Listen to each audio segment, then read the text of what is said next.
જય સ્વામિનારાયણ. સહજાનંદ વિદ્યાલયના video lecture શિક્ષણમાં આપ સર્વ વિદ્યાર્થી મિત્રોનું હાર્દિક સ્વાગત છે. ધોરણ 11 રસાયણ વિજ્ઞાન પ્રકરણ 4 રાસાયણિક બંધન અને આણ્વીય રચના. રાસાયણિક બંધન અને આણ્વીય રચનાઓ સમજાવવા માટે જુદા જુદા પ્રયત્નો થયા. એમાં સૌ પ્રથમ લુઈસ અને કોસેલે પ્રયત્ન કર્યો હતો. એણે બંધ રચના સમજાવી, પછી લુઈસે અણુનો આકાર બિંદુ રચના વડે સમજાવવાનો પ્રયત્ન કર્યો હતો. જેમ કે આપણે જો એક પાણીનો અણુ છે એની લુઈસ બિંદુ રચના આવી રીતે દોરી શકાય અને લુઈસ બંધારણ આવી રીતે દોરી શકાય. એ રીતે BF3 અણુ માટે લુઈસ બિંદુ રચના અને લુઈસ બંધારણ આવી રીતે દોરી શકાય.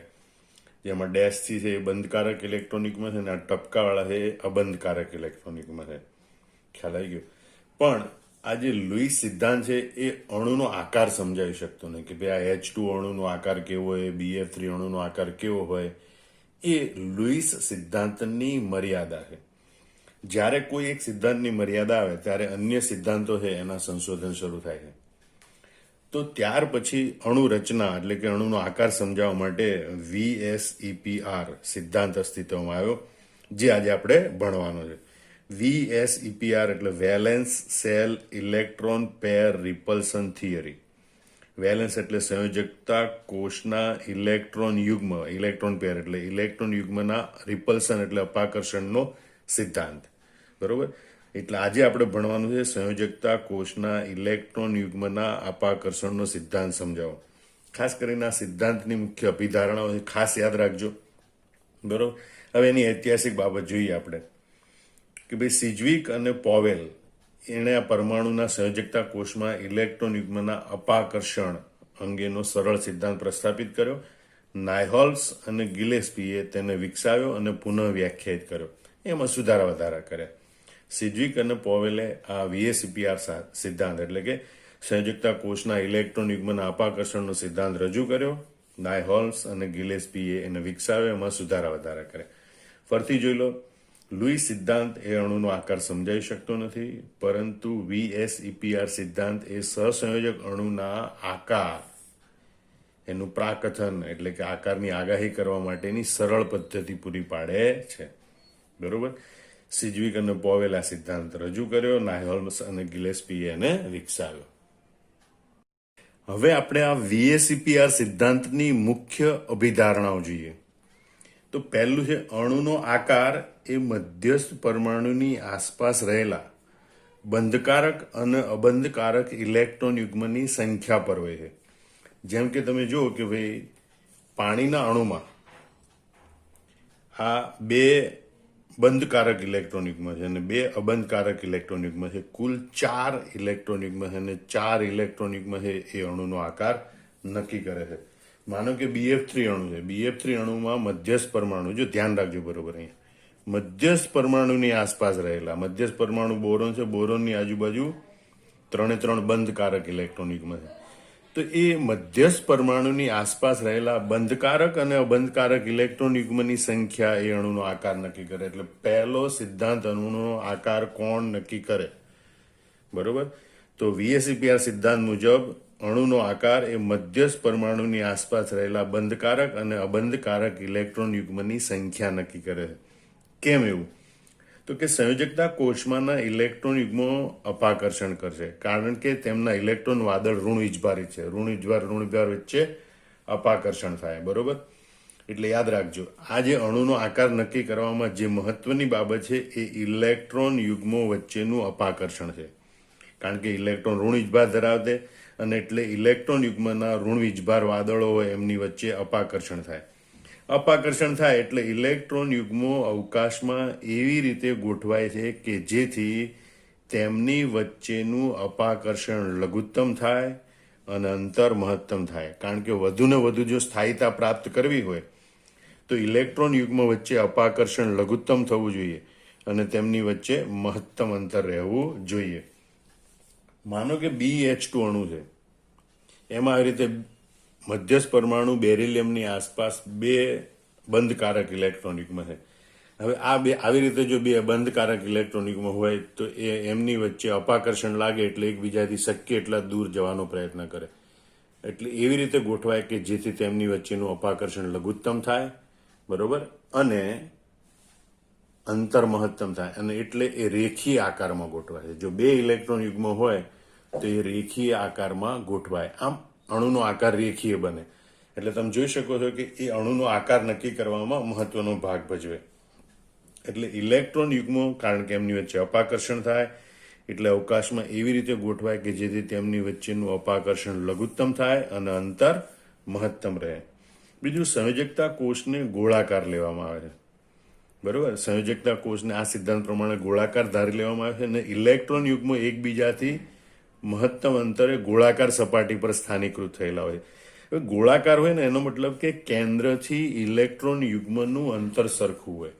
દાખલા તરીકે મિથેનમાં 4 ઇલેક્ટ્રોન યુગ્મ હોય કાર્બનની આજુબાજુ, બરોબર, તો આ ગોળાકાર સપાટી પર સ્થાનીકૃત થયેલા હોય. એનો મતલબ કે આ કાર્બન કેન્દ્રથી આ ઇલેક્ટ્રોન યુગ્મો છે એનું અંતર સરખું હોય, એમ કહેવાનો મતલબ છે. બરોબર, કે સંયોજકતા કોષને ગોળાકાર લેવામાં આવે છે અને ઇલેક્ટ્રોન યુગ્મો એકબીજાથી મહત્તમ અંતરે ગોળાકાર સપાટી પર સ્થાનીકૃત થયેલા હોય એટલે કે સ્થાયી થયેલા હોય છે.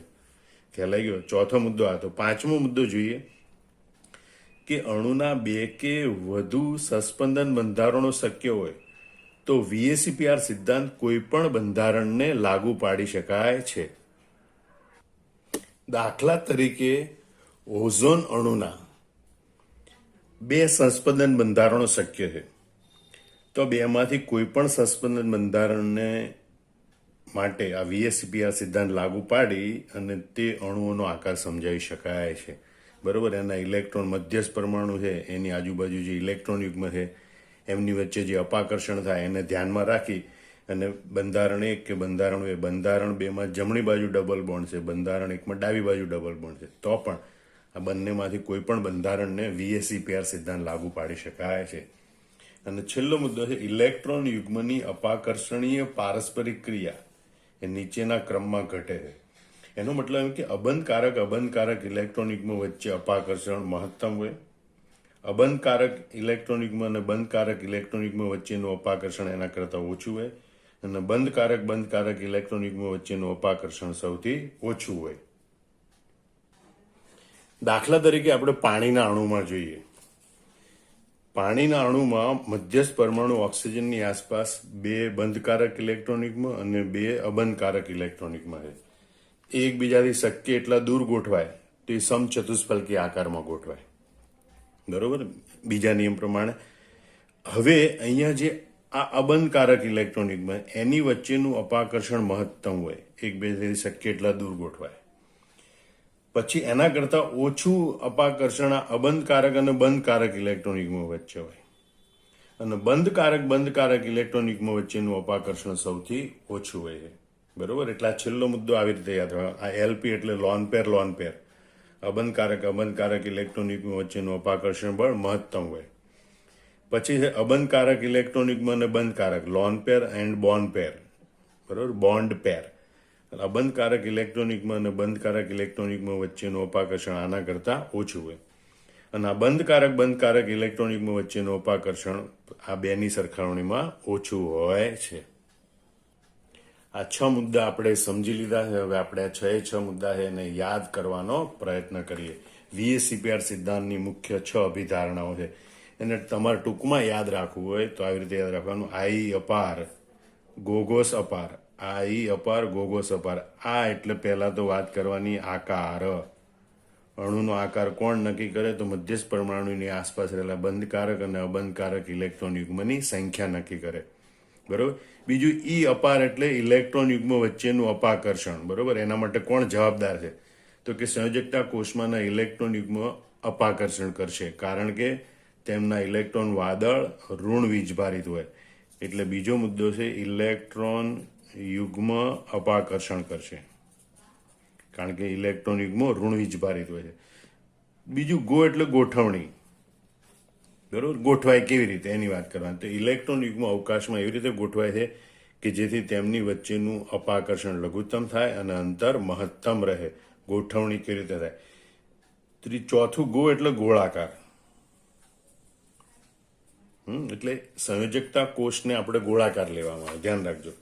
સંયોજકતા કોષને ગોળાકાર લેવામાં આવે છે, જે ઇલેક્ટ્રોન યુગ્મો એકબીજાથી મહત્તમ અંતરે ગોળાકાર સપાટી પર સ્થાનીકૃત થાય છે. પાંચમું છે સ એટલે સસ્પંદન. બરોબર. જો અણુના બે કે વધુ સસ્પંદન બંધારણો શક્ય હોય તો VSEPR સિદ્ધાંત કોઈ પણ બંધારણને લાગુ પાડી શકાય. આપણે ઓઝોનમાં જોયું એ પ્રમાણે. અને છેલ્લો મુદ્દો છે અપાર એટલે અપાકર્ષણીય ક્રિયા. અપાકર્ષણીય ક્રિયા. ઇલેક્ટ્રોન ઇલેક્ટ્રોન યુગ્મો વચ્ચેની અપાકર્ષણીય પારસ્પરિક ક્રિયા એ આ ક્રમમાં ઘટે છે.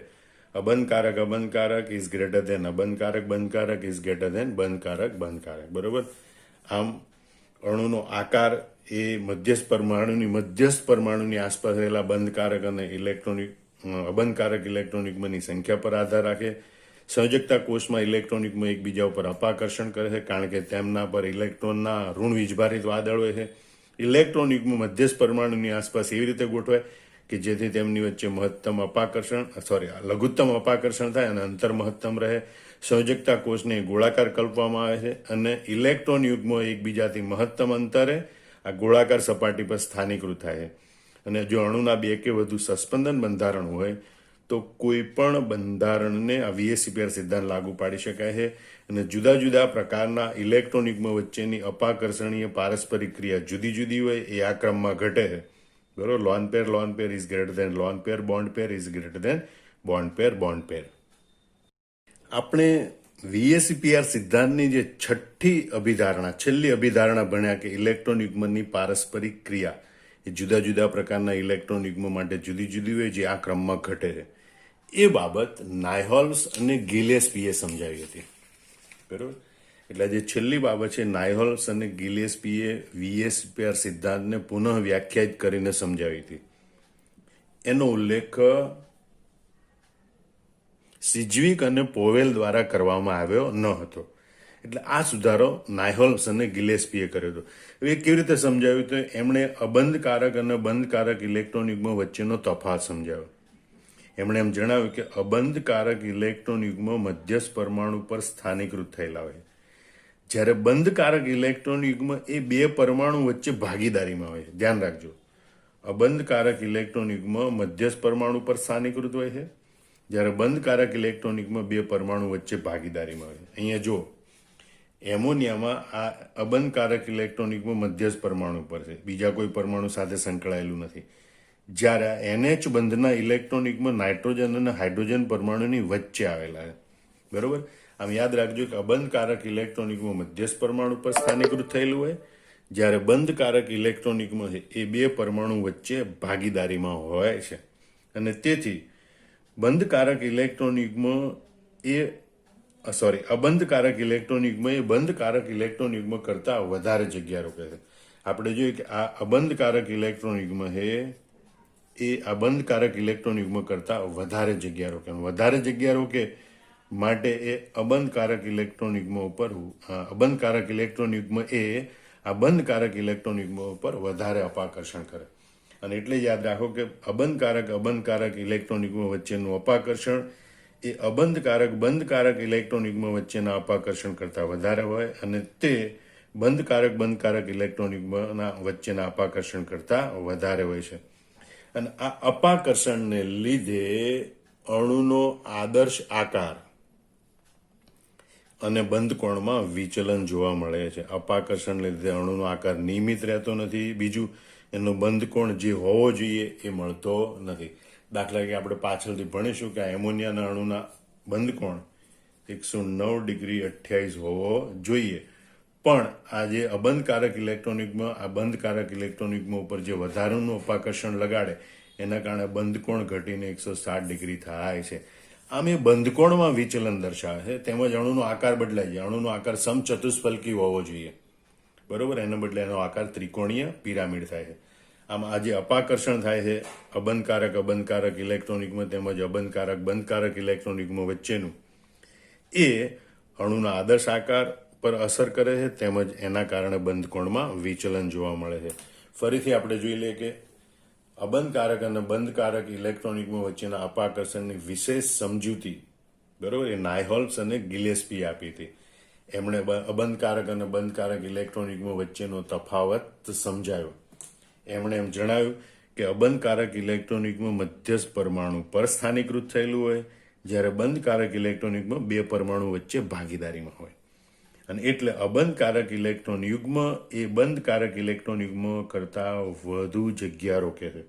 અને માટે અબંધકારક ઇલેક્ટ્રોન યુગ્મ વચ્ચેનું અપાકર્ષણ એ બંધકારક ઇલેક્ટ્રોન યુગ્મ વચ્ચેના અપાકર્ષણ કરતાં વધારે હોય અને એ બંધકારક ઇલેક્ટ્રોન યુગ્મ વચ્ચેના અપાકર્ષણ કરતાં વધારે હોય. અને આવું અપાકર્ષણ છે એ અણુના આકાર પર અસર કરે છે તેમજ તેના બંધ કોણમાં વિચલન જોવા મળે છે. છેલ્લે આપણે VACPR સિદ્ધાંતનું મહત્વ અને મર્યાદા સમજી લઈએ. VACPR સિદ્ધાંતની મદદથી પી વિભાગના તત્વોના જે સંયોજનો હોય એના મોટા ભાગના અણુઓની ભૂમિતિનું પ્રાકથન કરી શકાય છે, એટલે કે અણુનો આકાર સમજાવી શકાય છે. યાદ રાખજો, પી વિભાગના તત્વો હોય એના સંયોજનોના મોટા ભાગના અણુઓ છે એના ભૌમિતિક આકારો છે એ જણાવી શકાય છે. બીજું, તે અણુઓની બે શક્ય રચનાઓ હોય અને એની વચ્ચે ઉર્જાનો તફાવત ઓછો હોય તો પણ તેની ભૂમિતિ એટલે કે ભૌમિતિક આકાર ચોકસાઈપૂર્વક સમજાવી શકે છે. એટલે કે સસ્પંદન બંધારણો હોય એનો પણ એ ભૌમિતિક આકાર સમજાવી શકે છે. પરંતુ VACPR સિદ્ધાંતનો સૈદ્ધાંતિક પાયો સ્પષ્ટ નથી, એ એની મર્યાદા છે. એને કોઈ સૈદ્ધાંતિક બાબતો લાગુ પાડીને તૈયાર કરવામાં આવ્યો નથી, એ એની મર્યાદા છે. આમ સમગ્ર VACPR સિદ્ધાંત તમારે બરોબર મોઢે કરી અને નોટબુકમાં લખી નાખવાનો. જય સ્વામિનારાયણ.